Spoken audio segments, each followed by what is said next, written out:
Modelos educativos en la historia de América Latina. Gregorio Weinberg, sábado 21 de agosto de 2021. Trabajo presentado por Marlene Hiller, Francisca Mary Vivas y Gloria Tatiana Valles. A lo largo de la historia, los modelos educativos han sido producto de factores políticos, económicos, religiosos y culturales. Se han estructurado con base en los intereses institucionales imperantes de cada época. De este modo, en la época colonial se cimentaron las bases de la educación latinoamericana, las cuales han emergido de dinámicas históricas, respondiendo así a factores políticos y socioeconómicos. La vasta influencia europea, muestra del subyugo español, invalidó las necesidades y características de los esclavos aborígenes y africanos, considerados únicamente como mano de obra sometida, objetos comprados y vendidos como mercancía. No tenían ningún derecho e incluso se podía disponer de sus vidas. Es así como la colonización constituyó un verdadero cataclismo para los indígenas. Armas de fuego, trabajo forzado, alteraciones de la dieta alimenticia, encomienda, descenso demográfico son algunas de las consecuencias que tuvo este proceso. En cuanto a la esclavitud negra, su introducción se convirtió en una de las mercancías más importantes del comercio internacional de la época y en una actividad que permitió acumular ingentes capitales. Por su parte, la lengua y la evangelización fueron instrumentos eficaces para fortalecer el predominio europeo. La evangelización fue clave para el plan español de expansión y sometimiento. El proceso de mestizaje, estimulado por factores biológicos como el número reducido de mujeres blancas, se dio en medio de un embrollo de prejuicios raciales y discriminaciones de toda naturaleza. De este modo, la diversidad de grados de cruzamiento dio paso a estudios como el del autor sueco Magnus Mörner sobre la evolución histórica de dos procesos paralelos en América Latina. Por un lado el mestizaje y por el otro la aculturación, con su secuela lógica, la asimilación.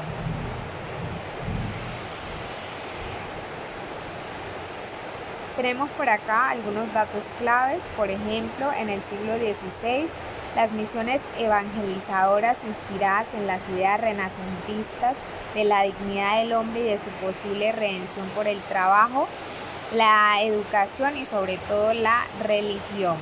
El 12 de mayo de 1551 se fundó la primera universidad en el Nuevo Mundo, San Marcos de Lima.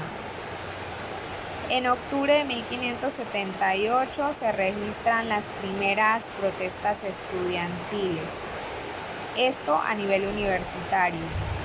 En México, en el siglo XVII, religiosos de la Compañía de Jesús querían hacer colegios donde los hijos de los caciques indígenas pudiesen aprender las ciencias de gramática, retórica, filosofía, lógica y otras. Ya en el siglo XIX, grandes progresos se dan en materia educativa primaria. Es el inicio del retroceso del analfabetismo. La existencia de una sociedad poco homogénea, con mayorías marginadas y rurales, no facilitó las tareas evangelizadoras y educativas. La enseñanza femenina se consideró casi insignificante desde el punto de vista formal. El modelo velaba por el cumplimiento de la moral tanto de los maestros como de los discípulos.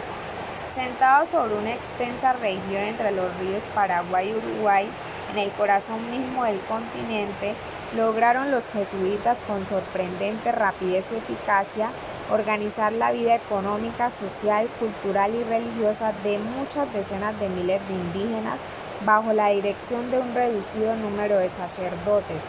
El modelo de sociedad con la educación allí impartida alcanzó éxitos notables si los comparamos con los logrados por la administración real.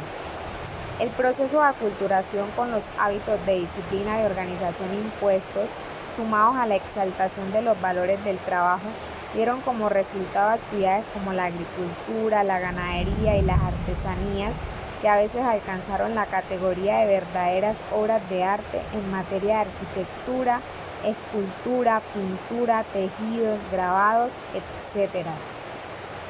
Cumplieron además una verdadera hazaña: la instalación en plena selva misionera de una imprenta con equipos construidos in situ bajo la hábil dirección de algunos sacerdotes. De aquellas prensas salieron los primeros libros publicados en el actual territorio argentino.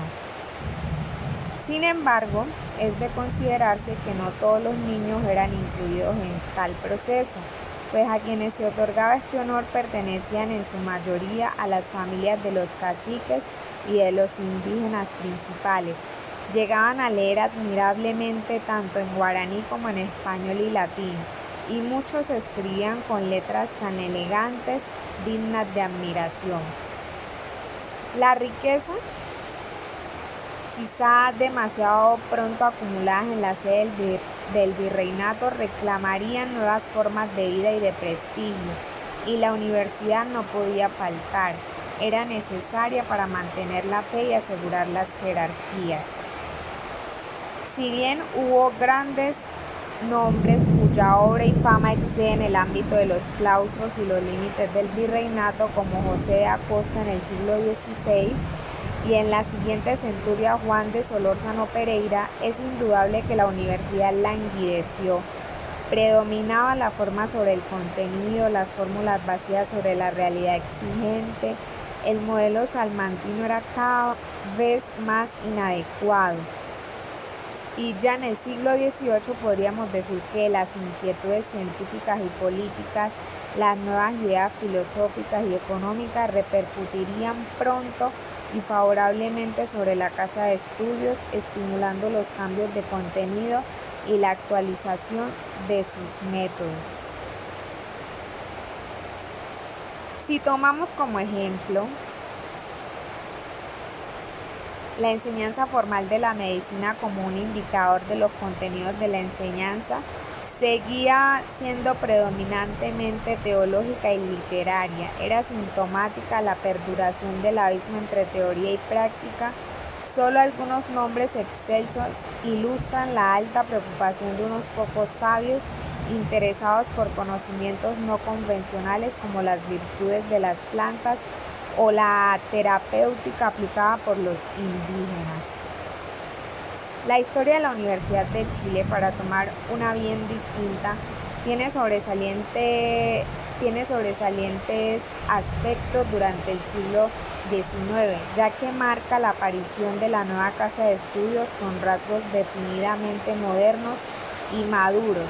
Sus actividades solo comenzaron en 1756 con 10 cátedras. La enseñanza, por supuesto, era memorista y los conocimientos se transmitían en latín. El carácter aristocrático de la enseñanza superior, las limitaciones que a su acceso imponían las distancias, los costos y las probanzas, las ceremonias y los trajes, contribuían una vez más a distanciar las instituciones universitarias del resto de la población, reafirmando el papel de la educación formal como legitimadora de una sociedad rígidamente estratificada. Más aún, la educación en todos sus niveles se convirtió gradualmente en un importante factor de diferenciación social que se sumaba a los muchos ya existentes.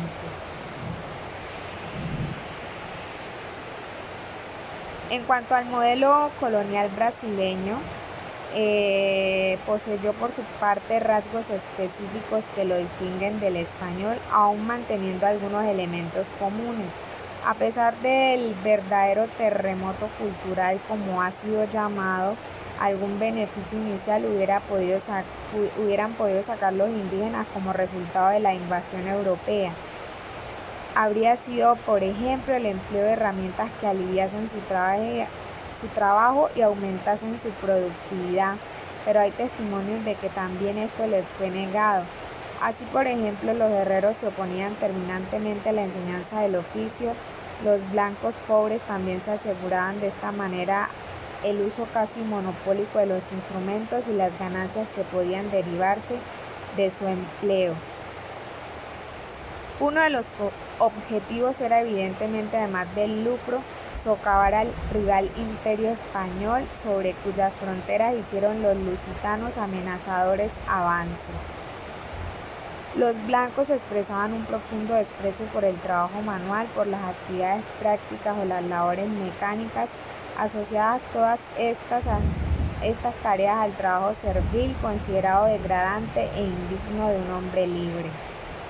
La educación formal estuvo a cargo fundamentalmente de la Compañía de Jesús, que se convirtió en el Brasil, como en tantos otros lugares, en la orden educadora por excelencia. Su enseñanza elemental se confundía con su función catequística.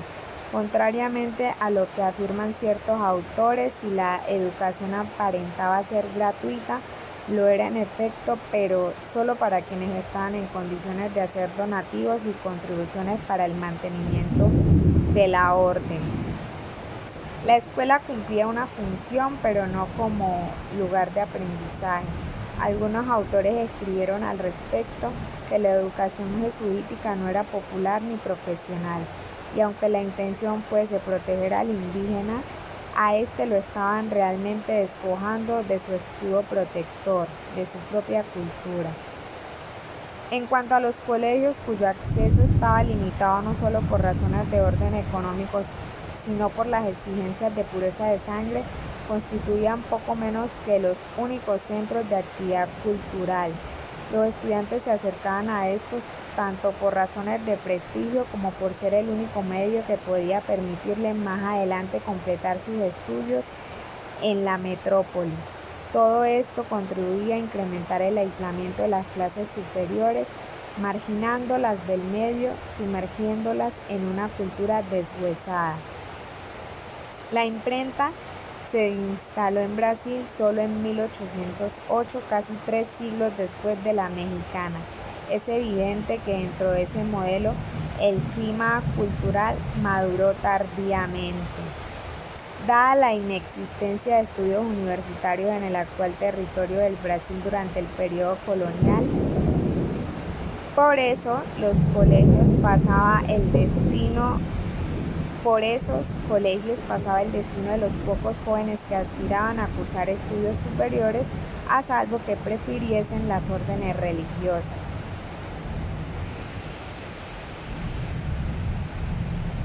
La Ilustración. A grandes rasgos puede decirse que los lineamientos educativos y culturales se trazaban desde la península. Recuérdese así que las leyes de India no hacían mención alguna a la educación infantil, interesándose en cambio por los otros niveles. La Ilustración contribuyó a socavar el rígido tradicionalismo, el conmovido principio de autoridad y en última instancia a incorporar nuevas pautas, valores y actividades en sustitución de las vigentes. Las críticas, limitadas a ciertos factores entorpecedores de los mecanismos económicos, no podían poner en duda el sistema colonial como tal. Por tanto, las reformas sugeridas o reclamadas se centraban en torno a una política educativa y cultural que, de llevarse a cabo, modificaría hábitos y valores, lo que permitiría asimilar innovaciones.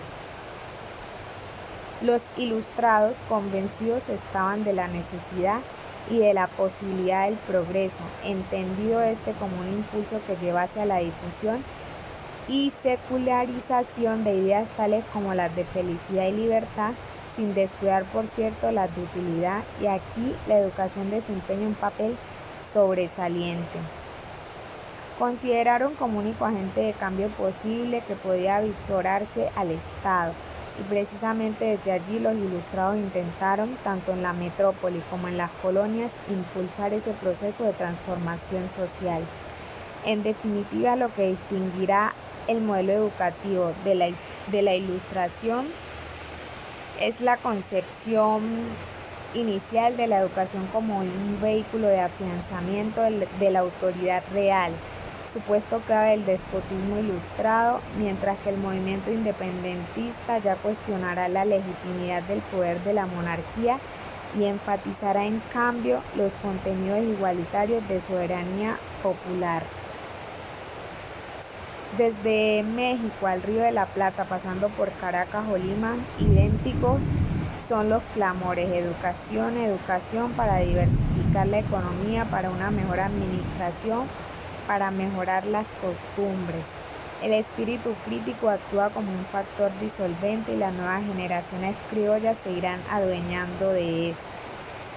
La enseñanza preparatoria, por su lado, reservada a quienes pudieran demostrar su pureza de sangre, conducía exclusivamente a los estudios superiores, de aquí que no ofrezca el interés de los otros niveles.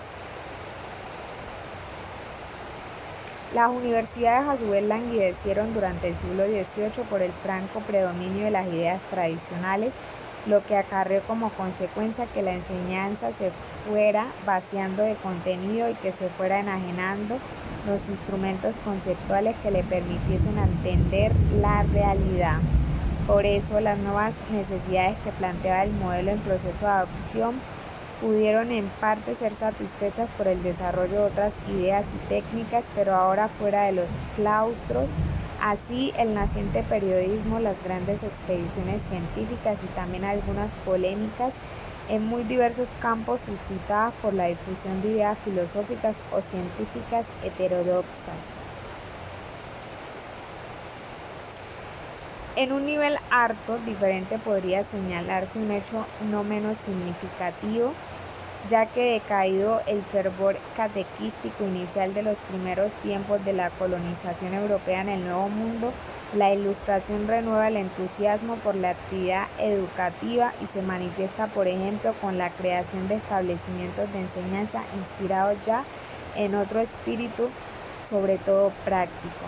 Estamos pues en presencia de una nueva ideología que dispone de nacientes instrumentos, uno de ellos excepcionalmente importante, la difusión del libro, cuyo equivalente podríamos hallar hoy en los medios de comunicación de masas que plantean un sensacional desafío al sistema educativo actual. Emancipación, nuevos principios. Se intenta extirpar los castigos corporales de la escuela. Se prohíbe desde el día de hoy la corrección de azotes en todas las enseñanzas, colegios, casas de corrección y reclusión y demás establecimientos. Se alienta la preocupación de la enseñanza de la mujer o las indígenas. La imprenta y las bibliotecas, el libro y los periódicos constituyeron, por otro lado, los medios idóneos para propagar las nuevas ideas. Todos los españoles tienen libertad de escribir, imprimir y publicar sus ideas políticas sin necesidad de licencia, revisión o aprobación alguna anterior a la publicación, bajo las restricciones y responsabilidad que establezcan las leyes. En cuanto a los maestros, por su importancia, debían ser mirados con toda consideración y honor, por consiguiente, respetables y con particular protección. Respecto al reglamento para los maestros de primeras letras, promulgado el 18 de junio de 1813 en Santiago de Chile, se lee: los maestros, por la importancia de su ministerio y por el servicio que hacen a la patria, deben ser mirados con toda consideración y honor. Por consiguiente, sus personas son de las más respetables.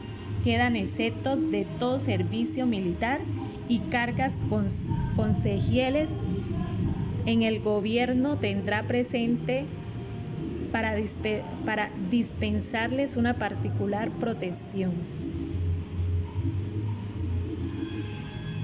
Enseñanza mutua. A comienzos del siglo XIX, los países de América Española, sometidos a la colonización, lucharon por su independencia. Después de obtenerla, uno de los principales problemas fue el de la educación, en especial de la primaria, y se introduce la enseñanza mutua como solución al problema. José Lancaster, hijo de obreros, se desempeñó como maestro en una pobre barriada londinense. Como los recursos con que contaba Lancaster para atender su escuela eran escasos, este debió encontrar los medios de disminuir los gastos, lo que lo llevó al descubrimiento de la vieja enseñanza mutua, y la misma necesidad de economía condujo a nuevos perfeccionamientos. Los resultados obtenidos pronto le dieron pública notoriedad, y el eco de su experiencia, que trascendía el filantropismo corriente, llegó a conocimiento del rey de Inglaterra, cuyo apoyo y buena voluntad se conquistó, pero no así el de jerarquía eclesiástica anglicana.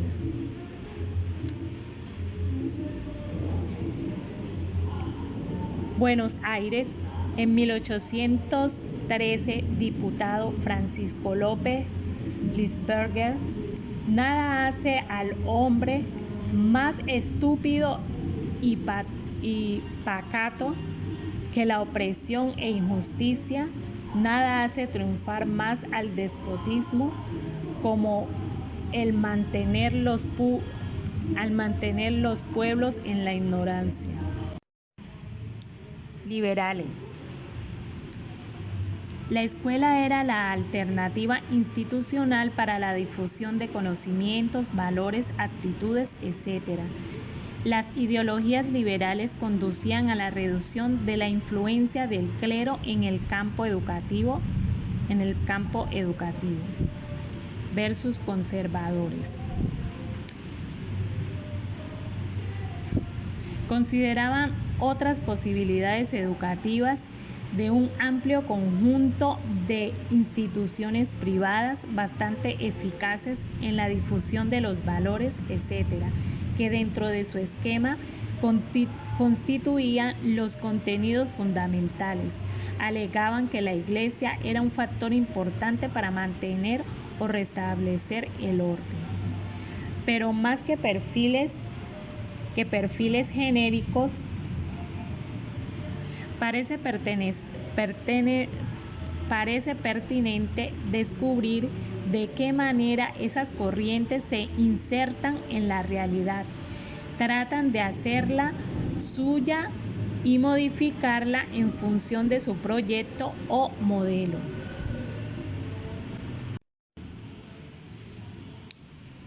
La educación de las masas se hace algo absolutamente fundamental entre nosotros. Educación que, libre de alienación, sea una fuerza para el cambio y para la libertad.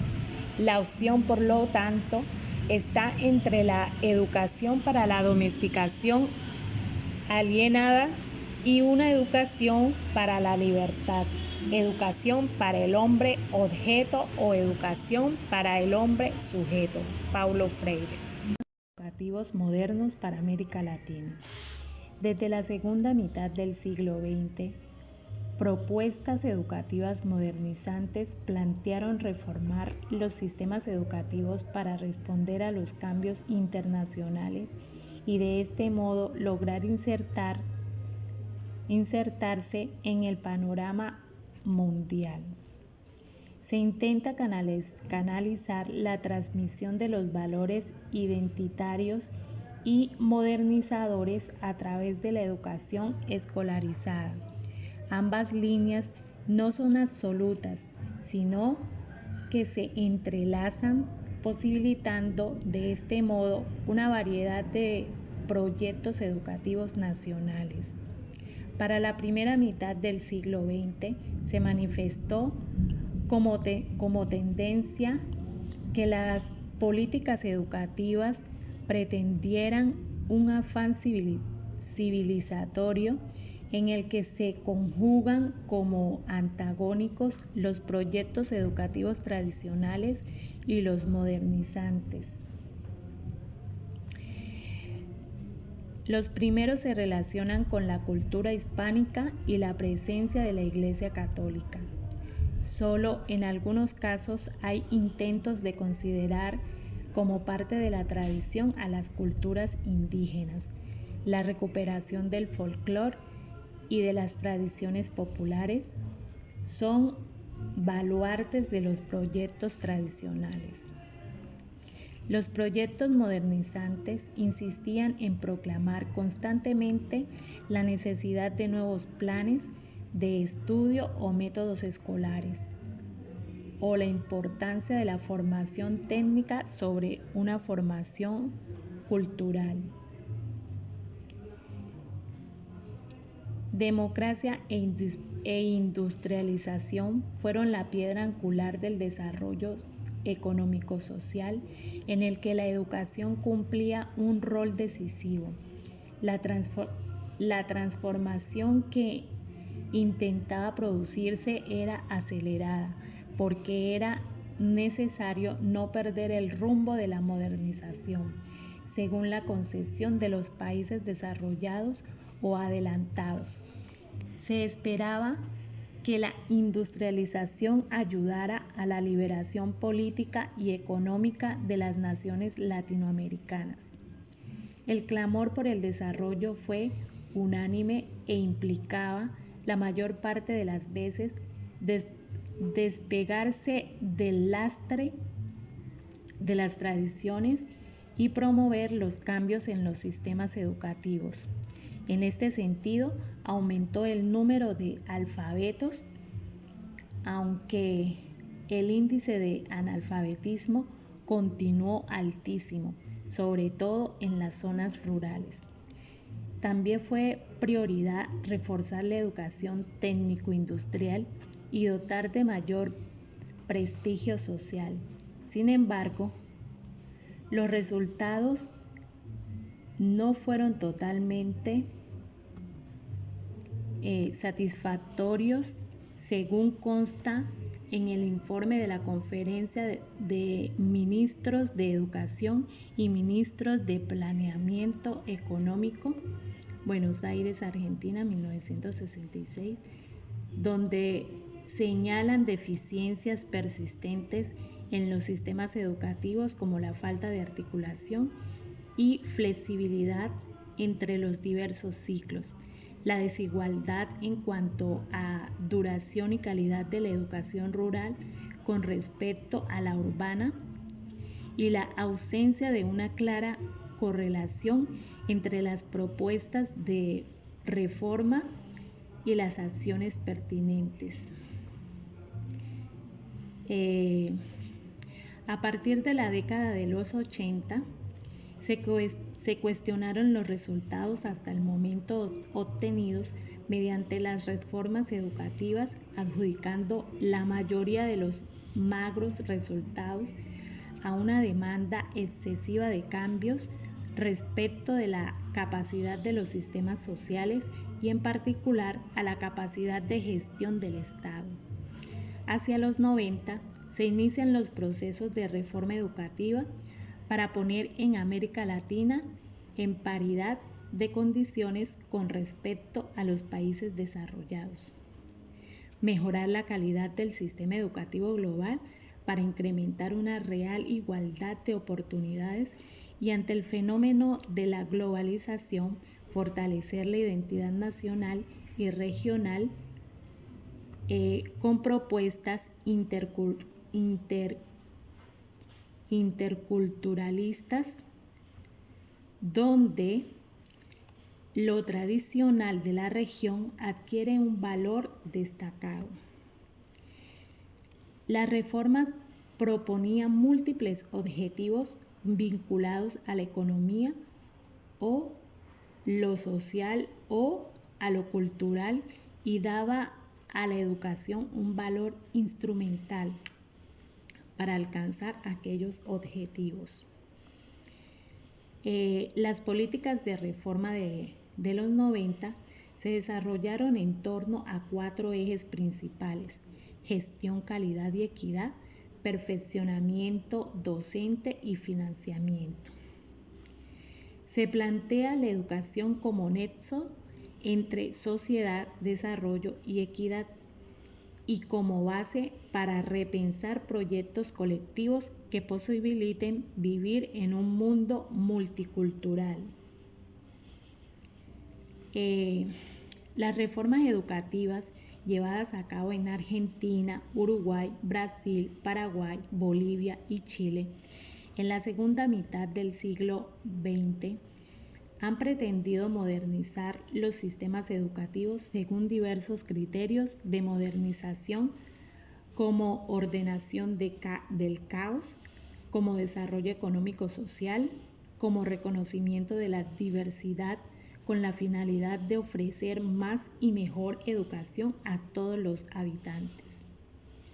Los sistemas educativos de Argentina, Uruguay, Brasil, Paraguay, Bolivia y Chile estuvieron en cierto modo en constante reforma en la segunda mitad del siglo XX, ya que los gobiernos, en su mayoría, han coincidido en el enlace de la educación y han sugerido sucesivamente medidas transformadoras que por sí solas son suficientes para solucionar la